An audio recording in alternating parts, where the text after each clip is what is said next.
À 7h22 du matin, 3 destroyers de la marine américaine maintiennent leur position dans le détroit d'Ormuz. Pas un porte-avions, pas un groupe de frappe avec ses défenses multicouches, sa patrouille aérienne de combat et un arsenal suffisant pour soutenir une guerre. 3 destroyers, l'USS Rafael Peralta, l'USS Milius et l'USS John Finn, positionnés en triangle de 5 km au point le plus étroit du détroit, large d'une trentaine de kilomètres. Les batteries côtières iraniennes se trouvent à 15 km au nord. Le groupe aéronaval du George H.W. Bush est à 40 minutes au sud-est, en train d'accélérer pour relever la formation qui tient cette position depuis 2 heures du matin. 40 minutes. L'Iran connaît cette fenêtre depuis 11 jours. Il a observé les rotations du porte-avions. Il a repéré ce moment précis où 3 destroyers tiennent seuls le détroit. Il a passé 11 jours à construire quelque chose pour cette fenêtre. Pas une attaque, pas une salve contre un seul navire. 3 frappes simultanées et coordonnées, une contre chaque destroyer. Chaque arme choisie pour contraindre chaque navire à utiliser un système défensif différent, afin que les 3 ne puissent pas mutualiser leurs ressources ni se porter secours. 3 navires dans un triangle de 5 km que l'Iran a conçu pour être 3 navires seuls. L'horloge affiche 7h22, 40 minutes avant l'arrivée du Bush. Le stock combiné de munitions sur les 3 navires, 144 intercepteurs. 2 chiffres, tous deux évoluant dans la mauvaise direction. À 7h22, 6 contacts balistiques apparaissent sur le radar du Peralta depuis le gisement 047. Profil Khorramshahr 4. Les 6. À 7h22 et 40 secondes, des contacts apparaissent sur le radar du Milius depuis le gisement 03. 1. Des drones Shahed en 3 groupes, synchronisés avec le cycle de rechargement du canon de défense rapproché, calibré pour être exactement 2 de plus que ce que le Milius peut intercepter avant d'épuiser ses munitions. À 7h22, le sonar du Finn détecte 2 signatures de lancement simultanées depuis les gisements 019 et 341. 2 sous-marins Gadir tirent depuis des directions opposées simultanément. 4 torpilles déjà en route, venant de 2 directions à la fois. Les intercepteurs longue portée du Peralta montent verticalement contre les missiles balistiques pendant que son canon de défense rapproché reste inactif.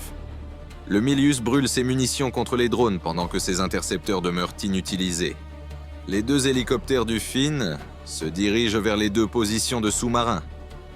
Le seul actif anti-sous-marin protégeant les 3 navires, engagés dans une géométrie qui les place à 7 km d'un Gadir et à 5 km de l'autre. Avec 4 torpilles, déjà en approche. L'Iran n'a pas submergé la formation. Il l'a séparée. Le commandant David Reyes a vu cette géométrie à 7h23, 1 minute après le début de l'attaque.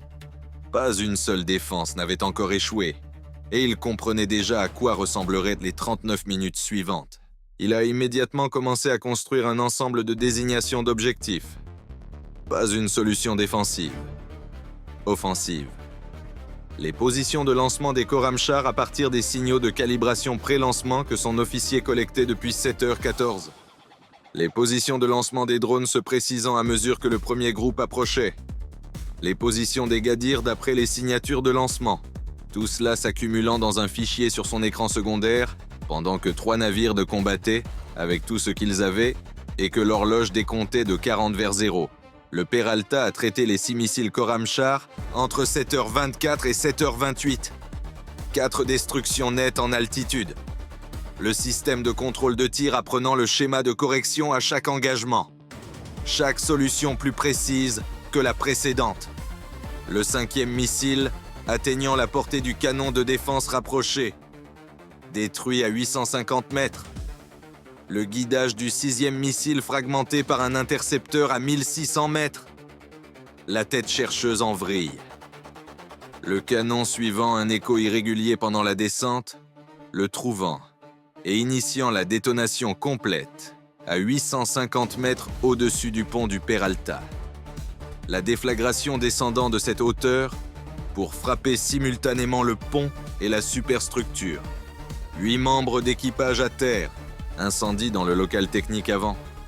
Le Peralta agitant de 0,6 degrés à tribord avec 15 intercepteurs restants, exactement le nombre que l'Iran avait calculé qu'il lui resterait après 6 engagements balistiques successifs. Arsenal 123. Horloge 32 minutes. Sur le Milius, le premier groupe de drones a atteint la zone d'engagement du canon à 7h26. 14 contacts, le canon travaillant à travers eux, 11 détruits avant d'atteindre la coque. 3 passes. L'un frappe la coque au-dessus de la ligne de flottaison au couple 31, un autre touche le pont d'envol arrière, le dernier détonne contre la face bâbord de la superstructure. 7 membres d'équipage à terre, le pont arrière compromis, la superstructure percée, le canon approchant de sa fenêtre de rechargement, le deuxième groupe à 7h31, le canon à 60% de sa première bande, en détruisant 10 avant que la bande ne se vide avec 4 contacts encore en approche.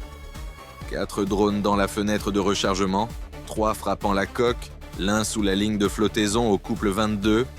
Les voies d'eau commencent immédiatement. Un autre détruit l'ensemble de l'antenne de la superstructure. Un autre bosselle la section avant du pont d'envol. 14 membres d'équipage supplémentaires à terre. 2 brèches dans la coque. Le canon se recharge. Le troisième groupe à 7h36. L'officier de brouillage a trouvé la fréquence de guidage secondaire à 7h34. 13 des 14 contacts dévient de leur trajectoire. Un drone résistant vole droit. Le canon le repère à 2 km et le détruit proprement. Troisième vague repoussée. Mais le canon est à 30% de sa dernière bande et les intercepteurs du Milius n'ont pas été utilisés contre un seul drone. 21 membres d'équipage à terre sur le Milius. 2 brèches, canon à 30%, Arsenal 123. Horloge 22 minutes.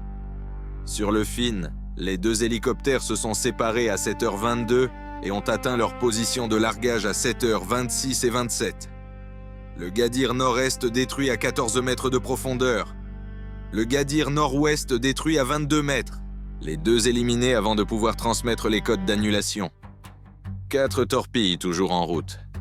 La contre-mesure de guidage par fil, transmise à 7h28. Les 4 fils de guidage simultanément.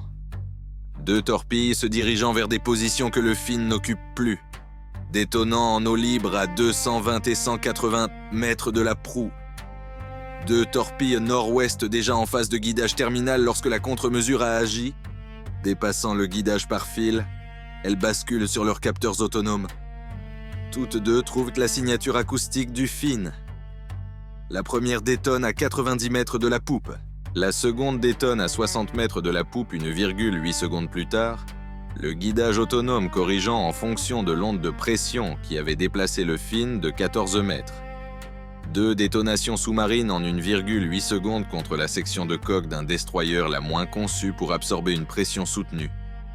Le Finn se tétanise sur toute sa longueur de 155 mètres. 17 membres d'équipage à terre. Un arbre de propulsion réduit à puissance minimale sous le choc. Le bordé de poupe développant des fissures de fatigue sur 6 mètres là où les 2 ondes ont frappé le point le moins renforcé de la coque.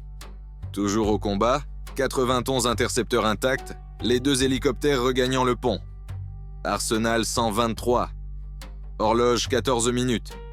À 7h48 et 12 secondes, des missiles Zolfagar apparaissent sur le radar depuis le gisement 052, 4 par navire.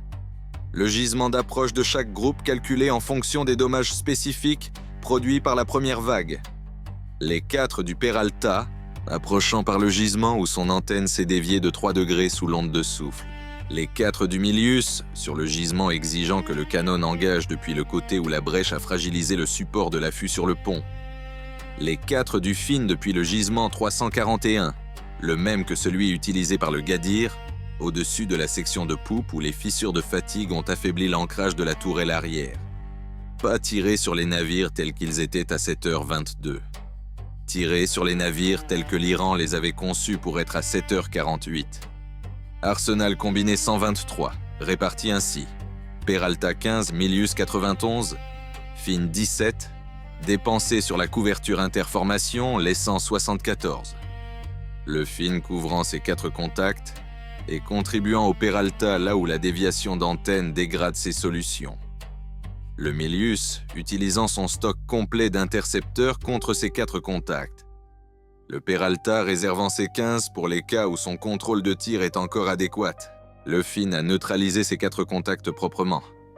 Les 4 missiles détruits au-dessus de 1280 mètres avec 22 intercepteurs. Le Milius a neutralisé 3 de ses 4 contacts, le 4e parvenant à la portée du canon. La défaillance de stabilisation dans l'affût endommagé, produisant un écart de 11 mètres à la première rafale. La deuxième rafale le trouvant à 240 mètres. Les débris de la détonation atteignant le pont d'envol. 2 membres d'équipage supplémentaires à terre sur le Milius. Le Peralta a neutralisé 2 de ses 4 contacts grâce à la couverture du Finn. Les 2 détruits en altitude. Un 3e atteignant le canon et détruit à 335 mètres. Le 4e survivant à travers la zone de déviation de l'antenne. Les intercepteurs de couverture interformation du Finn arrivant 1,4 secondes après que les propres solutions du Peralta avaient déjà engagé leurs dernières munitions vers la mauvaise géométrie. Le 4e Zolfagar a frappé le bordé bâbord du Peralta au couple 14 à 7h57, la tête détonnant contre le bordé extérieur et se propageant à travers 2 compartiments. L'incendie de la première vague s'étendant par le circuit de ventilation vers l'espace adjacent. 11 membres d'équipage supplémentaires à terre. La gîte augmentant à 1,4 degré, la section avant prenant son 2e impact direct de la matinée. Un seul intercepteur restant dans les cellules du Peralta. 19 membres d'équipage à l'infirmerie. 2 incendies en cours.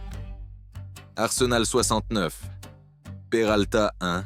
Milius 63. Finn 69. Horloge 3 minutes. 3 navires. Le Peralta gitant avec 2 incendies et 19 hommes à l'infirmerie. Le Milius gitant à 1,8 degré avec 4 brèches dans la coque et 23 hommes à l'infirmerie. Le Finn avec un arbre endommagé et 17 hommes à l'infirmerie. Les 3 endommagés. Les 3 tenant toujours position au point le plus étroit du détroit d'Ormuz. Avec 3 minutes restantes sur une horloge autour de laquelle l'Iran avait construit toute une opération, il tenait encore. Reyes a transmis le dossier complet de désignation d'objectifs à 7h58. 9 positions. Les 6 positions de lancement principales fixées à partir des signaux de calibration pré-lancement collectés depuis 7h14, affinées à 8 mètres près. Les 2 positions de soutien des Gadirs. La position de lancement des Zolfagar. L'installation de coordination. Le nœud de commandement gérant les 3 attaques simultanées, identifié d'après l'architecture de signal spécifique d'un nœud transmettant des signaux d'autorisation synchronisés vers 3 systèmes d'armes différents simultanément, fixé à 11 mètres près grâce à 44 minutes de collecte passive. 9 positions construites au fil de 36 minutes de combat pendant que 3 navires encaissèrent des coups. Le George H.W. Bush est entré dans la portée d'armement à 8h02, 40 minutes après 7h22. Le dossier de désignation d'objectifs avait été chargé dans le système de contrôle de tir du Bush depuis 7h58. 4 minutes de vérification. Le Bush a ouvert le feu à 8h02, non pas après avoir construit des solutions qui auraient nécessité 6 minutes supplémentaires, mais après avoir vérifié les solutions que Reyes avait construites avec 44 minutes de données de collecte passive, données qu'aucun actif à bord du Bush n'avait été positionné pour recueillir. Les 9 positions dans la même fenêtre d'autorisation. Les 6 positions Khorramshahr ont cessé d'exister entre 8h44 et 8h49. La position Zolfagar à 8h51. L'infrastructure de soutien des Gadirs à 8h47 et 48. L'installation de coordination à 8h53. Le détroit d'Ormuz était silencieux à 8h53. 3 destroyers y étaient toujours. Les 3 endommagés. Les 3 opérationnels. L'Iran avait conçu l'attaque autour d'un seul calcul. Une fenêtre de 40 minutes où 3 destroyers tiennent seuls le détroit est une fenêtre où 3 destroyers peuvent être séparés, épuisés et réduits à un état où ils ne peuvent plus tenir ce qu'ils tiennent. Il avait calibré chaque arme au système défensif spécifique auquel elle ferait face. Il avait conçu la 2e salve en fonction des dommages que la première produirait. Il avait réduit 144 intercepteurs à 69. Il avait laissé le Milius JT avec 4 brèches dans la coque et le Peralta en flammes. Il n'avait pas calculé qu'un commandant de destroyer utiliserait la première minute du combat pour comprendre la géométrie et passerait les 36 suivantes à construire des solutions de désignation pour 9 positions iraniennes, afin que le porte-avions arrivant à la 40e minute puisse ouvrir le feu en 4 minutes plutôt qu'en 10. La fenêtre que l'Iran avait attendue 11 jours s'est fermée à 8h02, avec tout ce que l'Iran avait jamais tiré depuis ses positions déjà rayées de la carte,